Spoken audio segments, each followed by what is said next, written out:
এরা সব জায়গায় রেকর্ড করেছে। এই বাংলায় আর চলতে দেওয়া হবে না।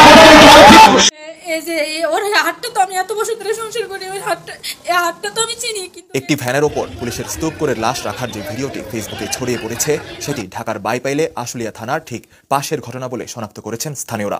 সেই ভিডিওর লাশের স্তূপ থেকে বের হয়ে থাকা ব্রাজিলের জার্সি পরিহিত এক ব্যক্তির হাত দেখে সেটিকে স্বামীর লাশ হিসেবে শনাক্ত করেছেন পোশাক কর্মী লাকি আক্তার। যে এরকম একটা পরিস্থিতি আসলে তাদের নেতারাই বলেছিল 5 লাখ 10 লাখ লোক মারা যাবে, মনে আছে আপনাদের? সেই ওবায়দুল কাদের সাহেব কোথায় আছেন আল্লাহ ভালো জানেন, প্রশাসন ভালো জানেন। আব্দুর রহিম আল মাদানির মাহফিল একটা ঘটনা ঘটছে ভাই। এখন আমরা সকলেই জানি দেশটা নতুন করে স্বাধীন হয়েছে, স্বৈরাচার বিদায় হয়েছে। আগে মাহফিল ময়দানে যদি হক কথা বলা যেত তাইলে সাথে সাথে কিন্তু অ্যাটাক করতো পাতি নেতারা। এখনও যে অ্যাটাক হয় সেটা এই প্রথম দেখলাম ভাই। শায়েখ আব্দুর রহিম আল মাদানির মাহফিলে যখন অ্যাটাক করতে গেছে একজন পাতি নেতা, হুজুর রাজনীতির কথা বলবেন না, ওরে ভাই তারপরে বাকিটা একদম ইতিহাস হয়ে গেছে ভাই। ইতিহাস বোঝেন না, একদম ইতিহাস। হ্যাঁ, ভিডিওটা অবশ্যই দেখাবো আপনাদেরকে, একটু ধৈর্য ধরেন ভাই, ইতিহাস হয়ে গেছে। এবং কি আমাদের ওবায়দুল কাদের সাহেবকে নিয়ে অবশেষে মুখ খুলেছেন গণ অধিকার পরিষদের একজন নেতাকর্মী। সেই ভিডিওটি দেখাবো। তার সাথে সাথে আপনারা সকলে জানেন 5ই আগস্ট কিন্তু একটা নির্মম ঘটনা ঘটেছিল, সেটি হলো সাভারে কয়েকজন পুলিশ সদস্য শিক্ষার্থীদের লাশ একটা ব্যানের ভিতর স্তূপ করে এবং জড়া করে সেটা ব্যানার দিয়ে ঢেকে দেয়। এক পর্যায়ে সেটা নিয়ে 7 থেকে 8টা লাশ তারা একটা গাড়ির মধ্যে রেখে সেখানে আগুন ধরে সমস্ত লাশ পুড়িয়ে ছাই করে দেয়। খুবই মর্মান্তিক একটা ঘটনা।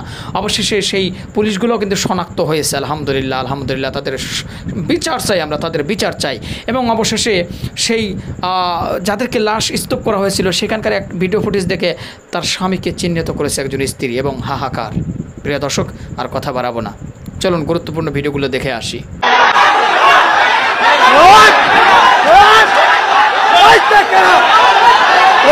এরা সব জায়গায় রেকর্ড করেছে।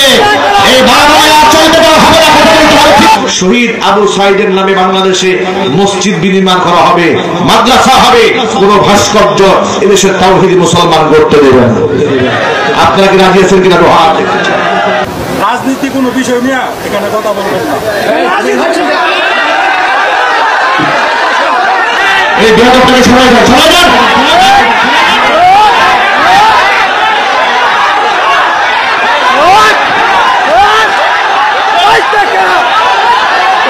এরা সব জায়গায় রেকর্ড করেছে। এই বাংলায় আর চলতে দেওয়া হবে না।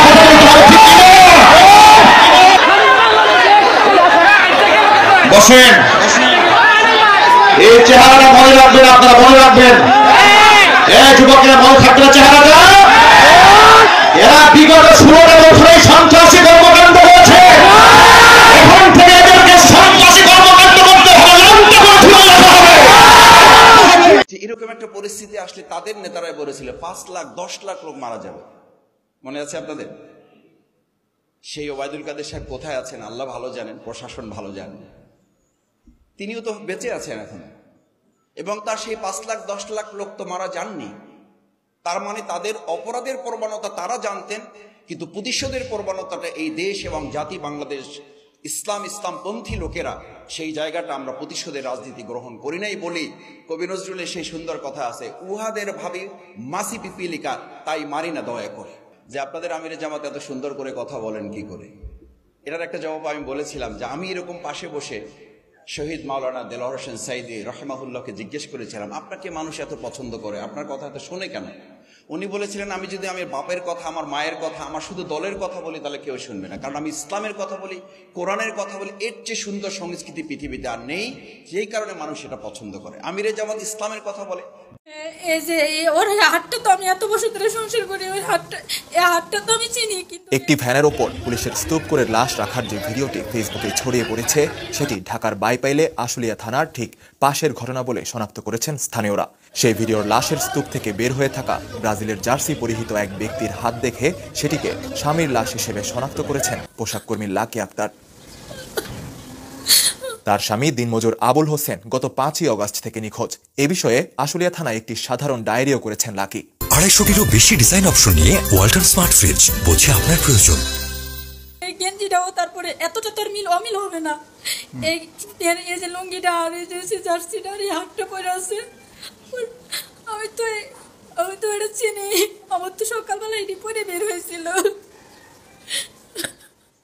লাকি আক্তার বলছেন, গত 5ই অগস্ট দুপুর 12টার দিকে বাসা থেকে বের হয়েছিলেন আবুল। এরপর তার কোনো খোঁজ পাওয়া যায়নি। 6 মাসের বাচ্চা কোলে লাকি এই কদিন ধরে হাসপাতাল, মর্গ, কারাগার, থানা থেকে শুরু করে সেনানিবাসে পর্যন্ত স্বামীর খোঁজে গিয়েছেন। পরে শুক্রবার রাতে তার একজন আত্মীয়কে কেউ একজন ভিডিওটি পাঠিয়ে দেখতে বলে। আত্মীয়টি তাকে দেখালে তিনি স্বামীকে চিনতে পারেন। প্রতিবেশীরাও ওই ভিডিও দেখে তাকে আবুল হোসেন বলে শনাক্ত করেছেন। ভাবি আপনারা দেখছেন না চাবালা? হ্যাঁ, এই যে লঙ্গিটা এই যে জার্সি হাতের এই জিনিসটা একটু মোটা ছিল, এই যে একটা মোটা ছিল, ঘিরাটা এই যে হাতের কোণিটা হয়ে গেছিল। এই এন্ড যত মেডিকেল আছে ঢাকা মেডিকেল সুদ্ধা খুঁজে যাইছি, তারপরে এই ওইদিকে সাবার ওদিকে খুঁজছি, ধামরাইল মেডিকেল খুঁজছি, তারপরে যে এদিকে শেখ হাসিনা ফজিতুল নেশা, মানে এদিকে যত ছোট ছোট ক্লিনিক গুলা শুদ্ধা আমি সব খুঁজি, পাই নাই। পরে অনেকে বলছি যে কি মানুষ ধরে নিয়ে গেছে, তারপরে আমি কেরানীগঞ্জ কারাগারেও গিয়ে খুঁজেছি, ওটা পাইনি আমি। সেখানকার বাসিন্দারা বলছেন, ভিডিওটিতে যে ভ্যানের লাশ তুলতে দেখা গেছে সেটি দাঁড়ানো ছিল আশুলিয়া থানার কোনায় জামে মসজিদের ঠিক পেছনের গলিতে। সময় তখন বিকেল 5টা থেকে 5:30। এর কিছুক্ষণ পর লাশগুলো পুলিশের একটি ভ্যানে তোলা হয়। সন্ধ্যার দিকে সেই ভ্যানটিতে আগুন লাগিয়ে দিলে লাশগুলো সব পুড়ে অঙ্গার হয়ে যায়। সেখানে 6টির মতো লাশ ছিল বলে জানিয়েছেন স্থানীয় কয়েকজন। তবে পুলিশের কাছে এ বিষয়ে কোনো তথ্য নেই। সে লাশগুলো কোথায় গেল তাও জানে না পুলিশ। ও তো কোনো দল করে না, কিছুই না, ও তো সবার সাথে ও জায়গায় মিলিত হয়েছে। ও তো কামলার পোশাকে ওর পরনে ছিল। ওরে কেন এই পরিস্থিতি হইলো, আমি তো এটাই আমি দেশবাসীর কাছে, ছাত্র জনতার কাছে, রাষ্ট্রের কাছে আমি খালি আমার স্বামীর চাই আর কি। প্রিয় দর্শক শ্রোতা, ভিডিওগুলো আপনারা দেখলেন। আব্দুর রহিম আল মাদানির মাহফিলের চিত্রটা আপনারা দেখেছেন। মানে ওই শালার পাতি নেতা দিশেই পায় না, যেই সময় তাকারে বেগম সাহেব তো আসলে দেশ ছেড়ে চলে গেছে, এই সময় তো আসলে এইগুলো আর বলা যাবে না। দেখছেন, বলছেন জায়গা মতো দোলাই খাইছে, মানে সাহস কি! এই বর্তমান সময় আইসেও মানে আলেম ওলামাকে মাহফিলে বাধা দেওয়ার চেষ্টা করে। মানে এই বেটা শালার কত বড় কলজা! আসলে কি কব, যে কুত্তর লেজ নাকি টানলেও সোজা হয় না, ঘি দিয়া মাখলেও সোজা হয় না। এগার লেজগুলো আসলে কুত্তর লেজে পরিণত হয়েছে। কুত্তকে আসলে অপমান করা হবে এগারের কথা কইলে। মানে কোরআন হাদিসের কথা শুনলে এগারে কলজেটা এখনও জ্বলে ওঠে। আর জ্বলে উঠেই তো ভাই মনে করেন যে রবির মতো জ্বলে উঠে সবার সামনে প্রকাশ করে দিছে, আমি তো ও আমক লোক, বোঝো নাই। এই কথা বলার সাথে সাথে তো ধোলাই খাইছে ভাই। এমনটাই করা দরকার ভাই এদেরকে। প্রতিটা মাহফিল ময়দানে যদি হক কথা বলার কারণে, সত্য কথা বলার কারণে, কোরআন হাদিসের কথা বলার কারণে কেউ যদি বাধা দিতে আসে, জায়গায় সাইজ করা দরকার। এগুলো যদি জায়গায় সাইজ হয়, আমার বিশ্বাস বাংলাদেশে কোরআনের মাহফিলে সে বাধা দেওয়ার মতো কোনো বেটা সাওয়াল আর খুঁজে পাওয়া যাবে না। আরে ভাই, বেটা সাওয়াল তো মানে বাধা দেয় না। যারা মানে কি বলে আপনার নমরুদ, যারা ফেরাউন, যারা আবু জেহেল, এখানে ঝাড় গোষ্ঠী আছে না, তারাই তো কোরআনের মাহফিলে বাধা দেওয়ার চেষ্টা করে। বুঝলেন এই ঘটনা? তো এই সমস্ত নমরুদের গোষ্ঠী আর খুঁজে পাওয়া যাবে না। জায়গা মতো আসলে এর মলম ভরা দেওয়া দরকার, যেমন মলমটা দিছে কিন্তু ওখানে, তাই না ভাই? তো যাই হোক, আপনাদের মতামতগুলো ভিডিওর কমেন্ট বক্সে জানিয়ে দিন, আর ভিডিওটি প্রচুর পরিমাণে শেয়ার করে দিন। হ্যাঁ, আর আমাদের চ্যানেলে নতুন হলে সাবস্ক্রাইব করে দিবেন, যারা এখন পর্যন্ত সাবস্ক্রাইব করেন। আর যারা করেছেন তাদের ধন্যবাদ জানিয়ে ভিডিওটি এখানে শেষ করছি। ভালো থাকবেন সবাই, আল্লাহ হাফেজ।